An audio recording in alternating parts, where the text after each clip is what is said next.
So we're looking at this book, Cornelius Philosophy, Christian Faith by Colin Brown, and we're looking at Cornelius Van Til, and it's falling apart, this book.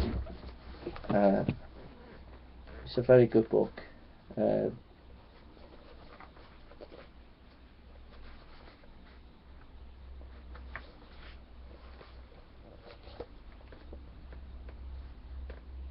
Van Til sums up his position by saying that the existence of God, of Christian theism, and the conception of his counsel as controlling all things in the universe is the only presupposition which can account for the uniformity of nature which the scientist needs, but the best and only possible proof of the existence of such a God is that his existence required for the uniformity of nature and for the coherence of all things in the world. We cannot prove the existence of beams underneath a floor if by proof we mean that they must be ascertainable in the way that we can see the chairs and table of the room, but the very idea of a floor as the support of tables and chairs requires the idea of beams that are underneath. But there would be no floor if no beams were underneath. Thus there is absolutely certain proof of the existence of God and the truth of Christian theism. Even non-Christian presuppositions its truth, while they verbally reject it, they need to pre-assume the truth of Christian theism in order to account for their accomplishments. Now, I just want to bring a few issues out here. First of all, atheists and skeptics will turn around and say, well, isn't that solipsism? Isn't that basically saying that ultimately your knowledge is grounded in your own understanding from your own mind? Because what you're saying is, alright, ultimately your presupposition is we cannot know things ultimately, but then where's that coming from? That's just coming from your own mind, your own way of thinking. There's no external proof of that.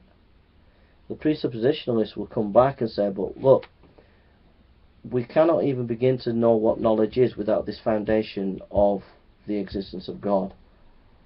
Because here's the precondition of knowledge. We can only say that we ultimately know something because ultimately God has given us a revelation and a reason for knowledge in order to have knowledge. Now the retort with that will be, well, in order for you to understand the Bible, you needed to have used your reason. So your presupposition actually presupposes an empiricism. So how do we get out of this loop? How do we get out of solipsism? How do we get out of this inconsistency that seems to be that we use empiricism to understand the Bible, but at the same time we're using presupposition to defeat empiricism in the atheist? So these are important questions that we need to just deconstruct and think about. First of all, I will talk about macro and micro level in terms of epistemology. On the micro level, whether we're atheist or Christian, we can know things on both sides. The Christian on a micro level can read the Bible, the atheist can look at scientific knowledge and gain knowledge. Now, we are all biased, Christian and atheist are all biased in our understanding of knowledge, but we can gain knowledge on a micro level, both atheist and Christian. Knowledge about the world, even intellectual knowledge about God. We cannot know equally a relationship of God, but we can know intellectually about God. Whether we accept that evidence, whether we distort that evidence, is down to each individual. But we can all know on a micro level. On a macro level, we have major philosophical questions that the atheists have massive problems about. First question is, how can logic be accounted for in the atheist position? If you say that all there is the material, and you're saying that the law of non-contradiction is immaterial, how does that work in your system? You've got irreconcilable issues about contingency, issues about infinite regress. Now you might turn around as an atheist and say, yeah, but at the end of the day all you're doing is solipsism, all you're doing is you're just reasoning in a circle with your own mind and your own thinking. But this is where internal critique comes in. What we do is we do an internal critique of the atheist and the Christian presupposition.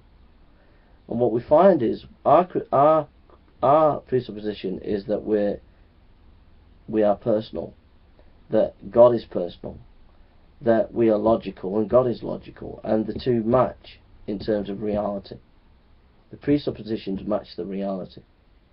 However, if you take the presuppositions of the atheist and say, well, let's have a look at the logic issue. They say all that there is the material, let's examine it, and we see that it's immaterial, not consistent. So by internal critique of our presuppositions, we show that our position is not based on solipsism, it's based on reality. Now, some of the issues that I have with Van Til and the problem that I have with presuppositional apologetics is it's very powerful. But if you're coming up against an atheist like Dan Barker or some atheist like Aaron, they will attack specific detail about the Bible and about God. And if you talk about presuppositionalism, you might win the philosophical argument, but they will make inroads into your position by concentrating on those specifics, and you need to answer those specific charges. And so it's important, if for example you were debating Dan Barker on can we have morals without God, and he rips into the Bible, you can defeat him philosophically with presuppositional apologetics. But if he's ripping into the Bible, you need to make sure that you answer some of the things that he's saying about the Bible. So in other words, what I'm saying is, there's still a role for evidence. Even if the people do not take on board that evidence, it's important to answer people's questions and make sure that you can show evidence against what they're saying. And when you use presuppositional apologetics in combination, it's an absolute powerful force that atheists won't be able to deal with. So that's what I would suggest. You can't ignore the attacks and the questions that the skeptics will put upon you purely by philosophical arguments. But the philosophical arguments are needed and are powerful. But make sure that you've got evidence as well. That might seem to contradict the presuppositional approach. It doesn't. You can use presuppositional apologetics alongside evidentialism. That's what I think.